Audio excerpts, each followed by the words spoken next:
श्री शिवाय नमस्तुभ्यम। आप सभी शिव भक्तों को मेरा प्रणाम। हर हर महादेव। महाराष्ट्र की परभणी में गुरुजी पंडित प्रदीप जी मिश्रा द्वारा वाची जा रही पंच दिवसीय श्री मां चंद्रभागा शिव महापुराण की कथा के 5वें दिन की कथा पूर्ण हो चुकी है। आज की इस वीडियो में हम आपको गुरुजी द्वारा इन 5 दिनों की कथा में जो भी व्रत नियम उपायों की जानकारी दिए हैं उनका वर्णन करेंगे। गुरुजी विराम दिवस की कथा के दिन व्यापार में वृद्धि, घर की शांति तथा अपनी मनोकामना की पूर्ति के लिए 2 कलश जल और 5 बेलपत्री का एक बहुत ही अच्छा नया उपाय बताए हैं। उसका भी वर्णन हम आपको आज आगे इस वीडियो में करेंगे। गुरुजी द्वारा बताए गए इन शिव महापुराण की जानकारियों को आप अपने जीवन में उतार कर आप महादेव के करीब चले जाते हैं। साथ ही गुरुजी द्वारा बताए गए शिव महापुराण के उपायों को करके आप महादेव की कृपा प्राप्त कर, महादेव की आशीर्वाद प्राप्त कर अपने जीवन की सारी समस्याओं को, कष्टों को दूर कर सकते हैं। इस बार मां चंद्रभागा शिव महापुराण की कथा 4 बजे से 7 बजे तक प्रदोष काल के समय में हो रही थी। अगर किसी भी कारण से आप इस 5 दिन की कथा में से कोई भी दिन की कथा आपसे छूट गई हो, आप नहीं सुन पाए हैं, तो आपको इस छोटे से वीडियो से गुरुजी द्वारा इन 5 दिन की कथा में बताए गए सारे उपाय और सारी उपयोगी जानकारी आपको मिल जाएगी। साथ ही इस वीडियो से इस छोटे से आधे घंटे की वीडियो से आपको इन 5 दिन की कथा का रसवादन करने का फल भी प्राप्त हो जाएगा। हाँ, अगर आप हमारे चैनल पे नए हो तो आप हमारे चैनल को सब्सक्राइब कर सकते हैं, ताकि आगे भी आपको ऐसे ही गुरुजी द्वारा कथा में दी गई सारी उपाय, व्रत और विशेष दिन की जानकारी मिलती रहे। और अगर आपको वीडियो अच्छी लगे तो आप वीडियो को लाइक और अपने परिवार वालों या अन्य शिव भक्तों के साथ शेयर भी कर सकते हैं, ताकि उन्हें भी मां चंद्रभागा शिव महापुराण के 5वें दिन में गुरुजी द्वारा बताए गए उपाय तथा अन्य चीज़ों की जानकारी मिल जाए। जैसा कि गुरुजी ने बताया है कि अगर आप मंदिर जाते हैं, वहाँ एक माचिस की डिब्बी छोड़कर आ जाते हैं, तो जो भी भक्त आपके माचिस का प्रयोग कर शिव जी के सामने दीपक या अगरबत्ती प्रज्वलित करते हैं, तो उनके दीपक और अगरबत्ती लगाने का पुण्य उनके साथ साथ आपको भी मिलता है। इतना ही नहीं, उस व्यक्ति से ज़्यादा पुण्य आपको प्राप्त होता है, क्योंकि शिव जी के सामने दीपक प्रज्वलित करने में आपके माचिस का प्रयोग हुआ था। जिस प्रकार आपके माचिस से उस भक्त की दीपक प्रकाशित हुई, उसी तरह शिव जी भी दीपक की प्रकाश की तरह आपके घर को सुख, शांति, वैभव से प्रकाशित कर देते हैं। वैसे ही अगर आप किसी को कथा सुनने के लिए वीडियो शेयर करते हो और वो भक्त शिव भक्ति में लग जाता है, मंदिर जाने लग जाता है, शिव पर जल चढ़ाने लग जाता है, मंत्र जाप, नाम जाप करता है, तो उस व्यक्ति के साथ साथ आपको भी मंदिर जाने का, शिव जी पर जल चढ़ाने का पुण्य, उसका फल प्राप्त होता है। साथ ही अगर आपके भेजे गए वीडियो से के उपाय को करके अगर उस व्यक्ति के दुख कष्ट दूर होते हैं, तो इससे बड़ा परामर्थ का कार्य कुछ नहीं होता है। इससे बड़ा पुण्य का काम और कुछ नहीं हो सकता। तो चलिए वीडियो को शुरू करते हैं और आपको बताते हैं कि इसी पुण्य के बारे में गुरुजी ने मां चंद्रभागा शिव महापुराण की कथा में क्या बताया है। गुरुजी ने कहा है कि आपको मंदिर में दीपक प्रज्वलित करने से उतना पुण्य प्राप्त नहीं होता है जितना पुण्य आपको किसी भूखे को भोजन कराने से, प्यासे को पानी पिलाने से, किसी व्यक्ति को शिक्षा, औषधि प्रदान करने से, किसी जरूरतमंद को उसकी जरूरत की चीज प्रदान करने से, किसी की मदद करने से आपको पुण्य मिलता है। मंदिर में दीपक लगाने से भी बड़ा पुण्य होता है परामर्थ का काम करना, सत्कर्म करना। आगे गुरुजी ने दूसरी जानकारी दी, कहा कि दिन भर हमारे मुख से कुछ ना कुछ गलत निकलता ही रहता है। कभी किसी को झूठ बोल देते हैं, अपशब्द बोल दिया, कभी किसी को गाली दे दी, आड़ा टेढ़ा बोल देते हैं। तो आपको एक बात याद रखनी है कि यदि दिन में कम से कम एक बार भी आप प्रभु का नाम ले लिए, श्री शिवाय नमस्तुभ्यम या पंचाक्षर या षडाक्षर मंत्र, राम नाम, कृष्ण नाम या कोई भी भगवान का नाम ले लिए, तो आपको समझ लेना है कि आज आपका मुख, आपकी जीव्या अच्छी हो गई है। आपके दिन भर में मात्र एक बार भी भगवान के नाम ले लेने से आपके दिन भर में जो भी गलत कर्म, जो भी गलत अपशब्द आपने प्रयोग किए हैं, वो सभी कट जाते हैं।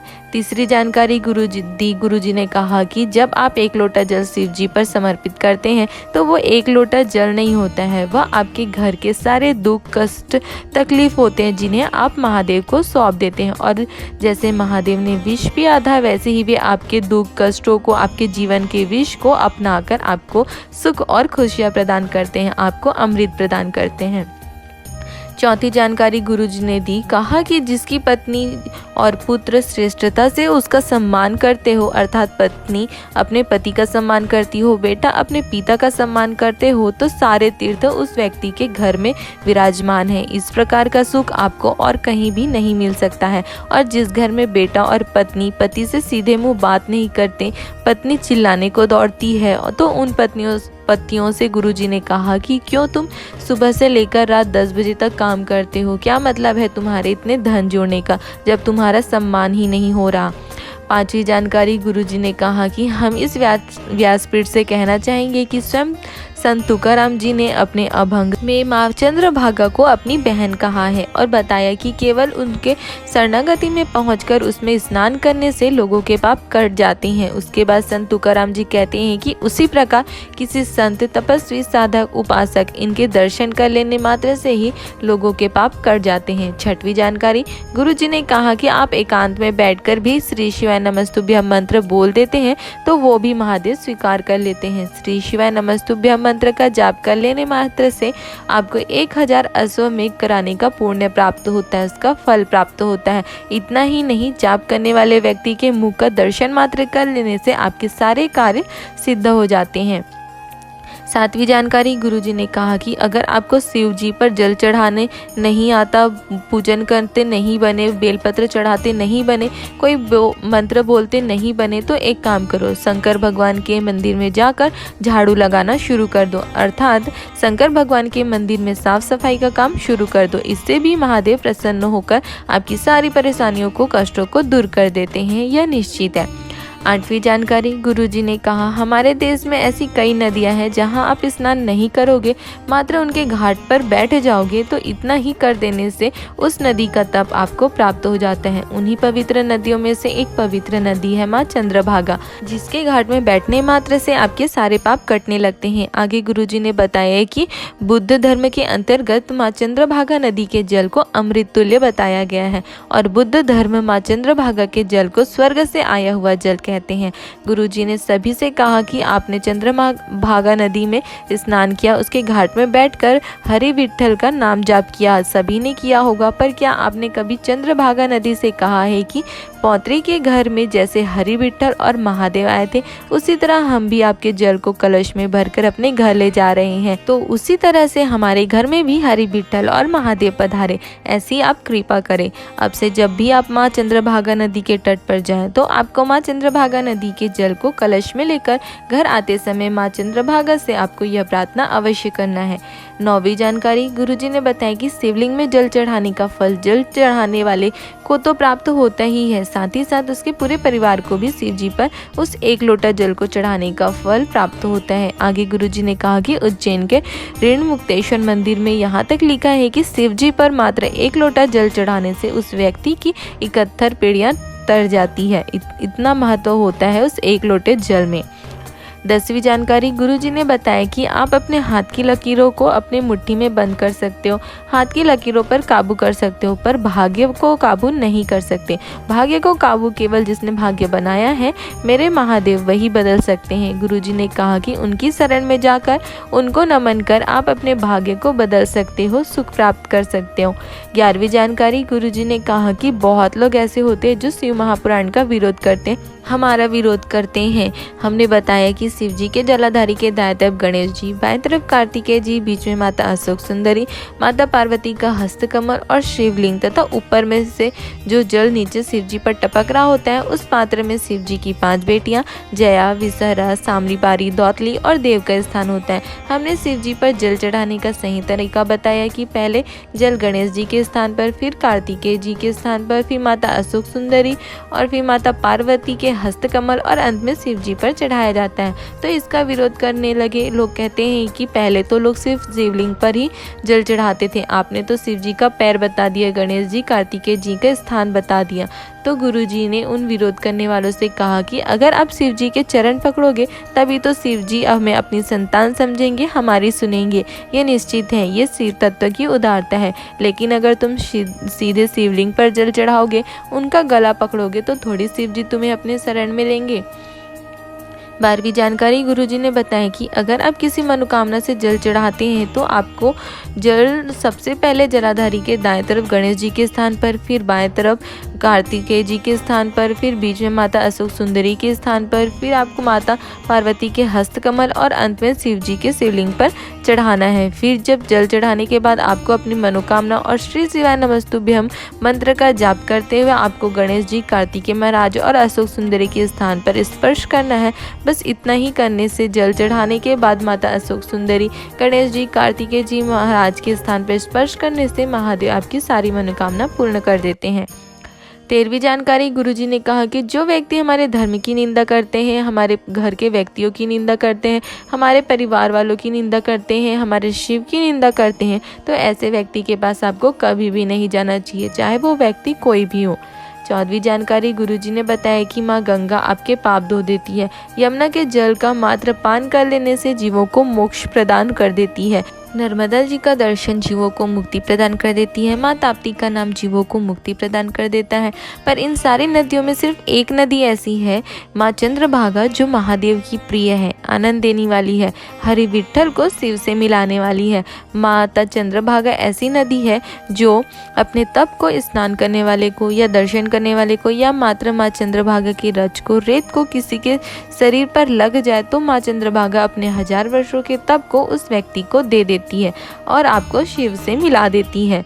15वीं जानकारी गुरुजी ने कहा कि कई लोगों के कहने की आदत होती है, कुछ भी देने के बाद, दान करने के बाद 50 बार उसे कह कह कर बताते हैं। गुरुजी ने कहा कि आप कुछ भी करो, मंत्र जाप करो, नाम जाप करो, कुछ भी दान करो, पुण्य करो, सत्कर्म का काम करो, पर आप उसे करो और भूल जाओ। जो भी अच्छा किया हो भूल जाओ। दुनिया के लोगों को उसका स्मरण रखने दो, उन्हें याद रखने दो, क्योंकि अगर आप अपने पुण्य को छुपा कर चलते हो तो वो और बढ़ जाता है। इसलिए अपने पुण्य को थोड़ा छुपा कर ही रखना चाहिए।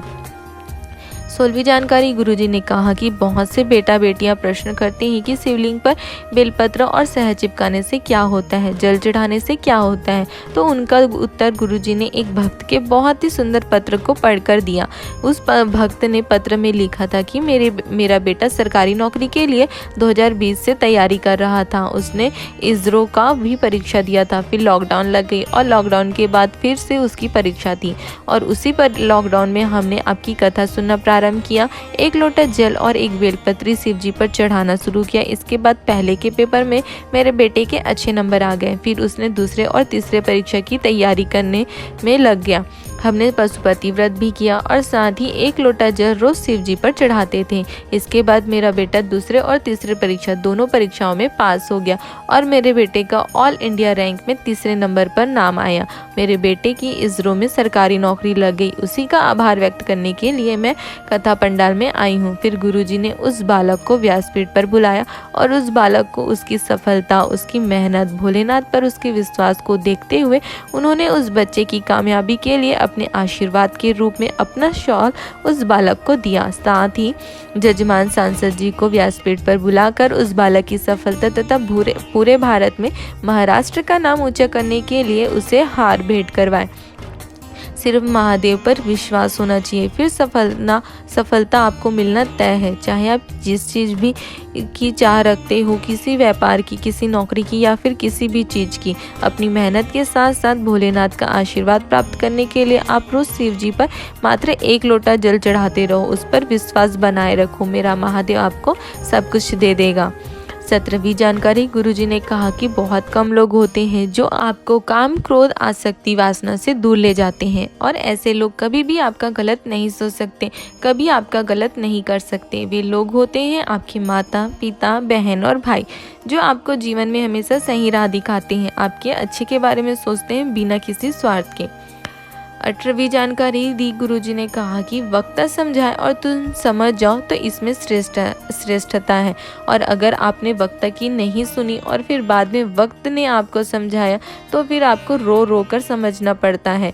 इसीलिए आपको अपने गुरु की तथा जो आपको सही बात समझाए उसे समझना चाहिए, उसे मजाक में नहीं लेना चाहिए। नहीं तो जब आपको वक्त समझाएगा तो आपको बहुत कष्ट होगी, तकलीफ होगी। अर्थात अगर आपको कोई सही मार्ग, सतमार्ग बता रहा है तो आपको उसकी बात सुननी चाहिए और अपने जीवन में उसे उतारना चाहिए। 19वीं जानकारी दी गुरुजी ने कहा कि नारी की शोभा सोने, चांदी, हीरे, मोती, महंगे जेवरात से नहीं होती, बल्कि नारी की असली शोभा तो उसकी मर्यादा से होती है। उसकी मर्यादा ही उसकी सबसे बड़ी गहना होती है। 20वीं जानकारी गुरुजी ने कहा कि पत्नी जितना विश्वास अपने पति पर करती है, माँ जितना विश्वास अपने बच्चे पर करती है, बेटा जितना विश्वास अपने माता पिता पर करता है, भाई भाई पर जितना विश्वास करता है, उससे भी लाख गुना ज़्यादा विश्वास हमें परमात्मा पर, अपने महादेव पर करना चाहिए। जब हम परमात्मा पर विश्वास करेंगे, अपने शिव पर विश्वास करेंगे, अपने शिव पर विश्वास करके आगे बढ़ेंगे तो हमें सुख की प्राप्ति होना निश्चित है। गुरुजी ने कहा कि लेकिन हम परमात्मा पर विश्वास नहीं करते, शिव पर विश्वास करना छोड़कर परिवार वालों पर विश्वास करने लग जाते हैं। हम अपने कुटुंब वालों पर, हमारे पड़ोसियों पर विश्वास करने लग जाते हैं। गुरुजी ने कहा कि जिस दिन हमारा बुद्धि, हमारा मन, हमारा चित्त एकाग्रित होकर परमात्मा पर, शिव पर भरोसा करना शुरू कर देगा, उसी दिन आप जीवन का सबसे बड़ा सुख पा जाओगे। उस दिन आपको सारी खुशियाँ मिल जाएगी। 21वीं जानकारी गुरुजी ने कहा कि जिस प्रकार एक भगोने दूध में थोड़ा सा जामन डाल देने से पूरा दूध दही बन जाता है, वैसे ही अगर आप 7 दिन की शिव महापुराण की कथा सुन लेते हो, 7 दिन नहीं तो कम से कम 2 दिन, 3 दिन, 2-3 दिन भी ना सही, अगर आधे घंटे की कथा सुन लेते हो, आधे घंटे की भी कथा सुनने का समय नहीं है तो आप अगर 1 मिनट की भी शिव महापुराण की कथा सुन लेते हो तो वह आपके जन्म से मरण तक के आपके जीवन को संवार देती है। आगे गुरुजी ने कहा कि अगर आपके पास 1 मिनट का भी टाइम नहीं है शिव महापुराण की कथा सुनने का तो फिर आपको चुल्लू भर पानी में डूब जाना चाहिए।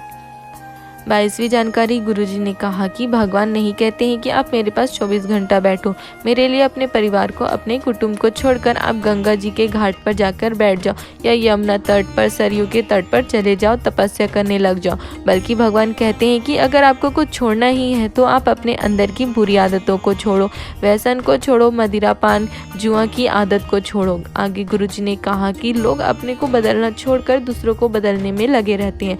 माँ सोचती है मैं अपने बेटे को बदल दूंगी, बेटा सोचता है मैं अपनी माँ को बदल दूंगा, गुरु सोचता है मैं अपने शिष्य को बदल दूंगा और शिष्य सोचता है कि मैं अपने गुरु को बदल दूंगा, सेठ सोचता है अपने नौकर को बदल दूंगा और नौकर सोचता है मैं अपने सेठ को बदल दूंगा। गुरुजी ने कहा कि अगर आपको किसी को बदलना है तो सबसे पहले आप अपने आप को बदलो, अपनी बुरी आदतों को बदलो, अपने गलत चीज़ों को, अपने व्यसन, मदिरापान, जुआ की गलत आदतों को बदलो। आप बदल जाओगे तो पूरा संसार अपने आप ही बदल जाएगा। 23वीं जानकारी गुरुजी ने बताया कि जब आप महामृत्युंजय मंत्र का जाप करते हो, स्मरण करते हो, तब तुम्हें कुछ अमृत तत्व की प्राप्ति होती है जो आपको शिव देते हैं। आगे गुरुजी ने कहा कि जो शंकर के मंदिर जाता है, शिव जी को नमन करता है, श्री शिवाय नमस्तुभ्यं मंत्र का जाप करता है, मेरे भोलेनाथ उसके कष्ट को, तकलीफ को, उसके पाप को, उसके जीवन के विष को पी जाते हैं और अमृत दे देते हैं। ऐसे हैं मेरे महादेव। 24वीं जानकारी गुरुजी ने कहा कि आपके घर में 4 तरह के लोग होते हैं। एक तो जो बहुत तेज होते हैं, एक जो बहुत चंचल होते हैं, एक जो बात बात पर बोलने वाले और एक बहुत ही सरल, सहज, सीधे स्वभाव वाले। हमेशा इस बात का ध्यान रखना चाहिए कि आप बहुत तेज व्यक्ति, चंचल, बात बात पर बोलने वाले लोगों के साथ धोखा करोगे तो एक बार चल भी जाएगा, पर आप कभी भी किसी भोले व्यक्ति के साथ धोखा मत करना, वरना आपको जिंदगी भर रोना पड़ेगा, आपको कभी भी सुख की प्राप्ति नहीं होगी।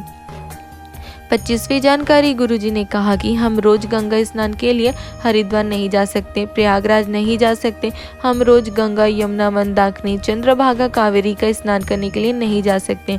लेकिन ऐसा कौन सा स्थान है जहां विश्व की सारी पवित्र नदियां एक साथ विराजमान होती हैं, 33 कोटि देवी देवता एक साथ विराजमान होते हैं? तो इस पर गुरुजी ने बताया कि शिव जी के सिर पर गंगा, शिवलिंग के ऊपर लटक रहे जल के पात्र में जया, विषहरा, सामरीबाड़ी, दौतली और देव, शिवलिंग में गणेश जी, कार्तिकेय जी, माता अशोक सुंदरी तथा माता पार्वती के साथ साथ जलाधारी से जल जमीन पर गिरती है तो जमीन से जलाधारी तक की ऊंचाई में जल गिरती है, वहाँ संसार की सारी पवित्र नदियाँ विराजमान रहती है। आप वीडियो में देखकर भी समझ सकते हैं।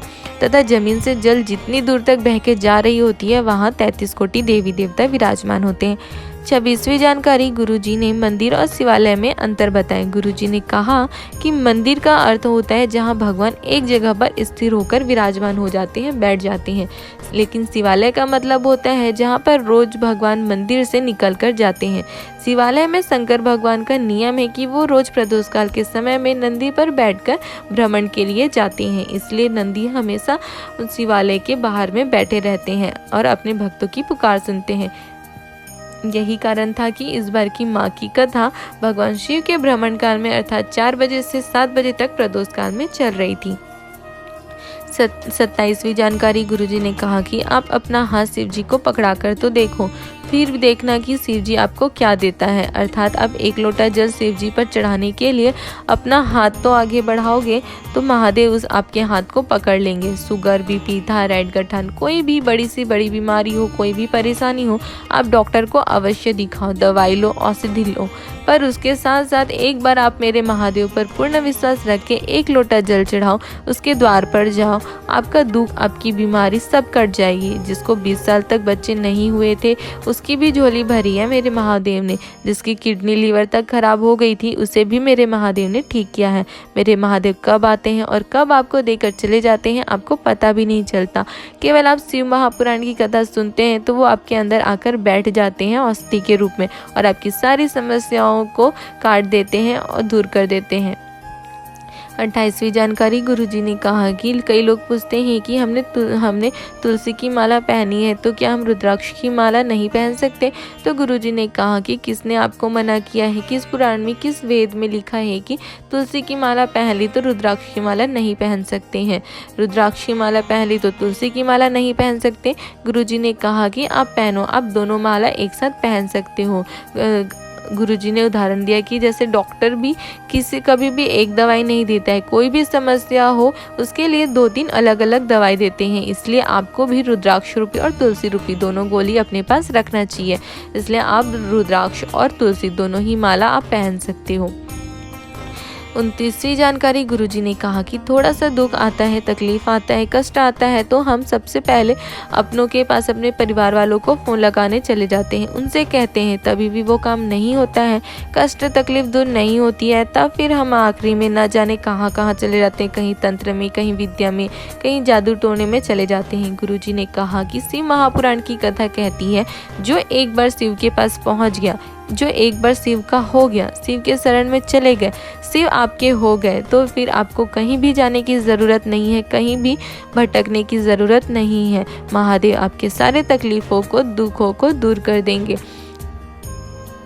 30वीं जानकारी गुरुजी ने बताया कि कई लोग कहते हैं कि गुरुजी हमारे साथ 1000 लोगों की टीम खड़ी है, हमारे साथ 100-200 लोग साथ चलते हैं, हमारे साथ 1000 लोगों का सपोर्ट है। तो गुरुजी ने कहा कि आपके साथ नहीं चलते हैं ये लोग आपके समय के साथ चलते हैं। आपका समय अच्छा है इसलिए हज़ारों लोग आपके साथ चल रहे हैं। जब आपका समय अच्छा नहीं होगा तो आपके साथ कोई भी नहीं होगा। अगर होगा तो वो है आपकी भक्ति, आपका भजन, आपका नाम जाप, मंत्र जाप, आपका शिव।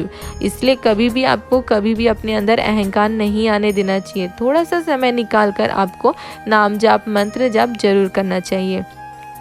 31वीं जानकारी गुरुजी ने कहा कि इस संसार का सबसे श्रेष्ठ वक्ता, दुनिया का सर्वश्रेष्ठ कथाकार, पूरे ब्रह्मांड का अगर कोई सबसे अच्छा, सबसे श्रेष्ठ वक्ता अगर कोई है तो वो है भगवान शंकर, जिन्होंने अपनी पत्नी माता पार्वती को कथा सुनाए थे। भगवान शिव इसलिए श्रेष्ठ वक्ता है क्योंकि दुनिया के वक्ता दुनिया को सुधारने का काम करती है, लेकिन महादेव अपने आप को, अपनी पत्नी को सुधारने का काम करते हैं ताकि माता पार्वती को ज्ञान मिले, जिससे उनकी गर्भ में जो संतान हो वो भी ज्ञानी हो। 32वीं जानकारी गुरुजी ने कहा कि 84 लाख योनियों में मनुष्य ही ऐसा होता है जिसे परमात्मा ने, भगवान ने मुस्कुराहट दी है, हंसी दी है, प्रसन्नता, खुशी, चेहरे पर स्माइल दी है। गुरुजी ने बताया कि परमात्मा ने, भगवान ने, शिव ने हमें यह मुस्कुराहट, स्माइल इसीलिए दी है क्योंकि यह भी एक प्रार्थना है, ये भी एक भक्ति है। दुनिया का कितना भी बड़ा दुख आ जाए, तकलीफ आ जाए और तुम्हारे चेहरे पर मुस्कुराहट है, हंसी है, तो वो दुख अपने आप कट जाता है। आप जब शिव जी के मंदिर के बाहर से जाते हो तो शिव मंदिर की तरफ देखकर मुस्कुरा भी देते हो तो महादेव आपके सारे दुखों को, कष्टों को काट देते हैं। वो आपकी मुस्कुराहट, आपके चेहरे की स्माइल को कभी हटने नहीं देते। 33वीं जानकारी गुरुजी ने कथा में बताया कि शंकर पर जल चढ़ाने वाले एक बात याद रखना, तुम पर हंसने वाले, तुम पर उंगली उठाने वाले, तुम्हें गाली देने वाले, तुमको अपशब्द कहने वालों को आपको जवाब देने की ज़रूरत नहीं है। जितने भी शिव जी पर जल चढ़ाने वाले हो, याद रखना तुम्हारा जवाब मेरे महादेव देंगे। जो तुमको मंदिर तक बुलाते हैं वही उनका जवाब देंगे। सिर्फ मेरे महादेव ही ऐसे हैं जो अपने भक्तों का विष पीकर उन्हें अमृत प्रदान करते हैं। अंत में गुरुजी ने बताया कि इसके बाद की कथा 23 जनवरी से 29 जनवरी तक गुजरात के श्री राम जी मंदिर पंजरी हालोल पंचमहल गुजरात पावागढ़ से 3 किलोमीटर दूर पावागढ़ वाली माता के करीब श्री महापुराण की कथा होगी, जिसका रसवादन आप 2 बजे से 5 बजे तक आस्था चैनल फेसबुक यूट्यूब पर कर सकेंगे।